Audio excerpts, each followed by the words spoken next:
Number 4, કોઈ બી પાકને જીવાતનું નિવારણ કરવા માટે એમાં ખેડૂત થાક્યો છે, હું માનું છું ત્યાં સુધી. મગફળી વાળાને મૂંડા ખાઈ ગયા. તમને કેવું લાગે? સાચી વાત ખોટી વાત? એ મૂંડા ગયા, શીખાડી દઉં? હે, એ મૂંડા આવશે જ નહીં, આપણે મારવા પડશે જ નહીં. તમે હકીકત કહું છું. કેમ કે જે જીવનમાંથી મેં પાસ કર્યું છે ને, પાસ, એ યુનિવર્સિટી વાળા હવે શીખવા માંડી ગયા ને એ બધા કરવા માંડી ગયા. એટલે આ મારી યુનિવર્સિટી છે, તમે બેઠા છો, મારો પરિવાર છો, પ્રભુ છો બધા. હે, એટલા માટે કે જે એ ખેડૂત કેટલો હેરાન થતો હોય. પેલી 2000 વાળી લીટર લઈ આવશે, પછી 4000 વાળી લઈ આવશે, પછી એ પૂરીને 5 પાક પૂરું થઈ ગયા. ખેડૂત બાવો બની જાય. તમને કેવું લાગે? ખેડૂતના ખેતરમાંથી પાક જ ના આવે બારે. આ પરિસ્થિતિ આપણી થાય. બીજો ફૂગ ખાઈ જાય છે. વરસાદ વધુ છે એ કુદરતની મહેરબાન છે. વરસાદ ન હોય તો આપણે રાડું કરી દો, વરસાદ આવે તો રાડું કરી. એ સરકાર કંઈક કરે, સરકાર શું કરે? સરકાર આપણી ઉપર વાળા હે, રાડો જ નહીં. કચ્છના ખેડૂતો તમે જોજો, રાડું નહીં કરતા, ક્યાંય નહીં આવે કે અમારો વરસાદ થયો ને આ નુકસાન થઈ. હા, આની તો વરી આવતી ચાલે. અહીંયા મન તો વરસાદ આવે રો મારો વાળો. વરસાદ ક્યાં આવતો? 4-4-5 દુકાળ ના આવે. છોરું મોટું થાય ખબર ન હોય પાણી ક્યાંથી આવે. તો આ પરિસ્થિતિમાં આજે સૌરાષ્ટ્રની, કચ્છની અંદર જે દુકાળો પડતા હતા, રેલવેમાં પાણી રાજકોટ આવ્યું છે. હે, તો વરસાદને આવા દો, પાક શિયાળે કરી લેશું. તમને કેમ લાગે? પણ કહેવાનો વિષય કે એ પાણી વગર બધું સૂનું હતું ભાઈ. પણ એ પાણીને રેચ લાગી જાય. રેચ તો તમે સમજ્યા ને, પાક આપણો નીચે પાંદડા પીળા થઈ જાય, એ ખરી પડે, અને જ્યારે છોડો ઉખડીને ત્યારે એના મૂળિયાને આ બધું નુકસાન થાય. એ મૂળિયાને નુકસાન ન થાય, એ મહત્વનો વિષય તમને કહું. એ આંકડાનું પાણી મેં પહેલાં તમને બતાવ્યું, એ જ આંકડાનું પાણી બહુ જ મહત્વનું છે. ઘણા કંટાળા પડે, કંટાળામાં કાંટા વાગે. આ આંકડો તો કેટલો થયેલો, તમે કાપી આવો ને 2 મહિના પાછો તૈયાર. હે, એવો પાંદડા કાઢશે, રૂડર ઉપાડો. તો એ આંકડાનું પાણી બહુ મહત્વનું છે. જીગ્યાને એ પંપની અંદર તમે જે કંઈ નાખો એમાં તમે એનો સ્પ્રે કરો. એક પંપનું માપ દઉં તમને, અને વધારે કદાચ કરવું હોય તો પણ તમને આખી પરિસ્થિતિ તમારે 200 લીટરનું પણ હું આપું છું. 200 લીટરના ડ્રમ. ઘણા મોટા ખેડૂતો છે, પછી વળી માફ કરે ને વળી મને ફોન કરે, હું બેયનો આપી દઉં. દાખલા તરીકે આપણી પાસે રાઈ છે. રાઈ આપણા ઘરની અંદર વઘારમાં વપરાય. એ 70 ગ્રામ, એટલે એક જ દોતો. તમારે કાંઈ વજન કરવાની જરૂર નથી. કાંટા ક્યાંથી કાઢો? આપણે ફરી કાંટો લેવા જાઓ, તમને ખર્ચો નહીં કરાવો. આ એક દોતો ભરીને રાઈ, અને બૈરાને પૂછા કરજો ને કે એની રાઈ પાછી વઘારમાં નડે નહીં પાછી. એટલા માટે કે ન છૂટકે રાયડો ચાલે, ન છૂટકે. રાઈમાં થોડુંક પાવર વધુ છે, રાયડામાં પાવર ઓછો છે. સમજી ગયા ને? રાઈમાં પાવર થોડુંક વધુ છે. રાઈ ઝીણી આપણે વઘારમાં જે નાખે. માત્ર 70 ગ્રામ રાઈ એક પંપમાં સાંજેથી પલાળવાની. એ સવારે મુલાયમ થઈ જાય એટલા માટે સાંજેથી પલાળવી પડે છે. એટલે તમને એટલા માટે દાખલો દઉં કે સાંજે તમારે એ જ પાણીથી સવારે ગ્રાઇન્ડર કરવાનું. ઘરનું ગ્રાઇન્ડર હોય, નાનું ગ્રાઇન્ડર, તમે ગ્રાઇન્ડર પછી લઈ લેજો, કદાચ તમને પસંદ આવે તો મોટું, એટલે ઘરે કામ ન કરવું પડે. પણ એક સવારે ઉઠીને તમારે એને ગ્રાઇન્ડર કરવાનું. સવારે 5 વાગે. 5 વાગે શા માટે કરવું પડે છે એ તમને કહું. સવારે વહેલું ઉઠવું જ પડશે ભાઈ. એ સવારે તમે એને ગ્રાઇન્ડર કરો, પછી તમે એની 300 ગ્રામ એમાં ડુંગળી તમારે ગ્રાઇન્ડર કરવાની. તીખી હોય, ધુવાળા નીકળતા હોય ને આપણે ખાઈને, એ ડુંગળીને ટુકડા કરી પાણી નાખીને એ 2 રબડાને ભેરા કરી પછી એ વાડીએ લઈ જાઓ તમે.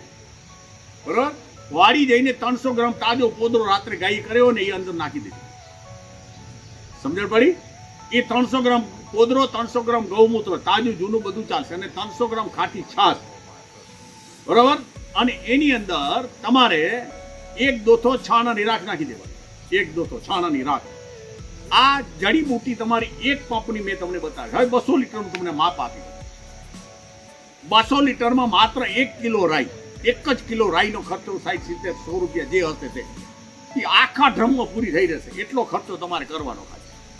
એ રાઈ જે છે એ રાઈને સાંજે પલાળવી, સવારે આ પંપ તમને કીધું એ જ રીતે સવારે વહેલું ઉઠીને ગ્રાઇન્ડર કરી નાખવાનું. અને એ ગ્રાઇન્ડર કરીને એમાં 5 કિલો ડુંગળી ગ્રાઇન્ડર કરી. 5 કિલો ડુંગળી એ ગ્રાઇન્ડર કરીને રબડો આખો ડોલ બાલદી ભરી, બીજું પાણી નાખી 200 લીટરના પાણીમાં હલાવી, અને તમે એ 200 લીટર ડ્રમમાં નાખી ગાળી અને નાખો. એમ સાથે 5 કિલો પોદરા તાજા, ગોબર તાજું. એ તાજા ગોબરને 5 કિલો પાણીમાં નાખી બાલદીમાં હલાવી અને નાખી દો. એની સાથે તમારે 5 કિલો ગૌમૂત્ર નાખજો, 5 કિલો ખાટી છાશ તાંબાના વાસણવાળી. આ 200 લીટરનો માપ દઉં છું તમને. એની સાથે તમારે 5 ખોબા છાણાની રાખ નાખી દેવાનો. 5 ખોબા આમ ભરીને એ 5 ખોબા છાણાની રાખ 200 લીટરનો માલ તમારો તૈયાર થાય. હવે એ કામ શું કરે એ તમને કહી દઉં. તો આ કામ તમારે ફૂગ નહીં આવે, ફૂગ બાજુમાં નહીં આવે. મગફળીને હાર માથે તમે નેપલ ખોલીને દેતા જાઓ. એકે મગફળીનો છોડવાની અંદર મગફળીને ડોડો છૂટો નહીં પડે. આ તમને ગેરંટી દઉં સાહેબ, કંપનીવાળા કોઈ નહીં દે, મારી વગર કંપની ગેરંટી દઉં. હે ગાય ભગવાન કૃષ્ણ એટલા માટે આપણે ભૂલી ગયા સાહેબ. 1960 થી આપણે અવરેજ રસ્તે ચડી ગઈ એટલે પાછું પડ્યું. આ સાયન્સ છે. હવે ગોબર આટલું ગોબર નાખવાથી તમને વિચારતા તો હશે કે આટલું ગોબર અને ખરેખર પૂરું થઈ રહ્યું. એ છાણાની ગોબરની છાણાની રાખ આ બધું જ ભેગું કરી 200 લીટરમાં અને તમે એને છંટકાવ કરો. છંટકાવ કરતા કોઈ બી જીવાત એ પાંદડાની બાજુમાં નહીં આવે સાહેબ, આવશે જ. અને કથીરી આવે છે ને, કથીરી, હે એના માટે કેટલી રૂપિયા ખર્ચો ના તમે? મેં બહુ ખર્ચા ભાઈ. કથીરી તો દૂધ ગોળવાળો તમને બતાવ્યો ને, એનાથી કથીરી સાફ થઈ જાય. 3 ડોઝ દઈ દો ઉપરમાં, ચોથો એ દૂધથી કથીરી મરી જાય. લ્યો તમે કલ્પના કરી ન હોય એની અંદર એ દૂધ એને પાંદડું ભાવતું જ નથી પછી સાહેબ. એટલે આ વસ્તુને ગોબર ગૌમૂત્ર છાણાની રાખ તમારા ઘરમાં ખાલી જીવાત ક્યાંક નીકળે ને એક ચપટી નાખી છાણાની રાખની સુગંધથી એ ધરતીમાં હલી જશે, પાછી મરશે નહીં, બધી ભાગશે. ત્યારે છાણાની રાખ બહુ જ મહત્વની. એ ફૂગનાશક 3 વસ્તુ છે. આકડાનું પાણી, બરાબર, આકડાનું પાણી એમાં 5 લીટર નાખજો. એટલે 5 લીટર આકડાનું પાણી અંદર ઉમેરી દેવાનું. 10 લીટર નાખવું, 10 લીટર નાખી દેજો. પણ કહેવાનું વિશે આ 3 વસ્તુ છે ને ફૂગનાશક છે. ફૂગ બાજુમાં જ નહીં આવે. એટલે છોડવા લીલા છમ ઊભા હશે. પછી કોકડવાનો રોગ આવે. કોકડવા ટમેટા, રીંગણામાં આવે છે, હે લીંબુમાં આવે છે. આ બધી જગ્યાએ કોકડવાનો રોગ એક ઝાટકે આનું દ્રાવણ પૂરું કરી દે. તમારે 2-3 ડોઝ કરે. પપૈયામાં આવે છે, પપૈયામાં, હે પછી મિલીબગ. આ અનેકની દવા એક જ છે. મિલીબગ તમારે આવી, ગળો આવી ગયો, હે મોલો મસી જેને કઈ, કાળો ગળો આવ્યો, લીલો આવ્યો, ગમે તેવો આવ્યો, ગળાનો બાપ આવે, એક ઝાટકે સાફ કરી દો. આ રાઈની ગોબર ગૌમૂત્ર આ બધું મિક્સ કરીને જ્યારે મારા હૃદયમાંથી બહાર નીકળ્યું ને, આ કાંઈ હું શીખવા નથી ગયો. આ કઈને કરો, મારા બગીચામાંથી કાંઈ નથી થતું ભાઈ. હે ખેડૂતના દીકરાને કહો આટલું કરી નાખ ને, ખરેખર પૂરું થઈ જાય. એટલે આ બધા દાખલા એટલા માટે તમને દઉં છું કે ખેડૂતોને સાથેથી હું સંશોધન કરું. તમે સંશોધન કરજો. તમે સંશોધન કરીને બધા ખેડૂતને કહેજો, આખા ગામને તૈયાર કરો. આ તો હું પ્રવાસ નથી કરી શકતો, હવે શરીરની થોડીક મર્યાદા છે. પણ આ આખી દવા તમને કોઈ બી પાકની અંદર આ કામ આવે છે.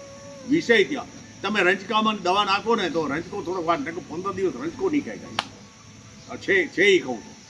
અને 6 મહિના સુધી ગળો નહીં આવે રંજકામાં, તમને ગેરંટી દઉં. તમે વિચાર કરો અને તમે સ્પ્રે કરો ને, ગળો જ નહીં આવે. આ બેંગ્લોરમાં ને આપણા અહીં કચ્છના ખેડૂતો બધા છે કે બાપા સુખી થઈને પછી ભેડો આવે છે જુવારમાં, મકાઈમાં, બરે પાંદડું વચ્ચે સુકાઈ જાય, એમાં ઈયળ હોય અંદર. તમે અંદર કાઢો ને, ખોલો એટલે અંદર ઈયળ નીકળે. એ આવશે જ નહીં.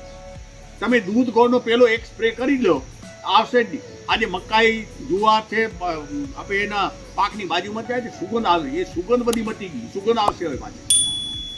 આટલી ગાયના દૂધ ગોળમાં આટલી બધી તાકાત, એની સાથે તમે આનો એક સ્પ્રે કરી દો, એકાદો સ્પ્રે ખાલી, પછી તમે જુઓ એની વૃદ્ધિ કેટલી થાય. હવે આ જ વસ્તુ તમે ડ્રીપ એરિગેશનમાં નાખો.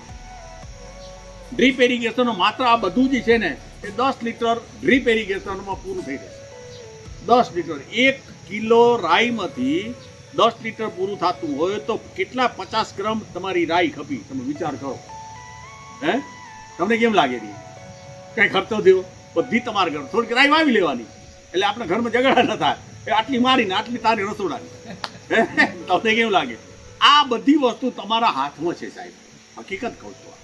પણ આપણે એને જાણી નથી શક્યા.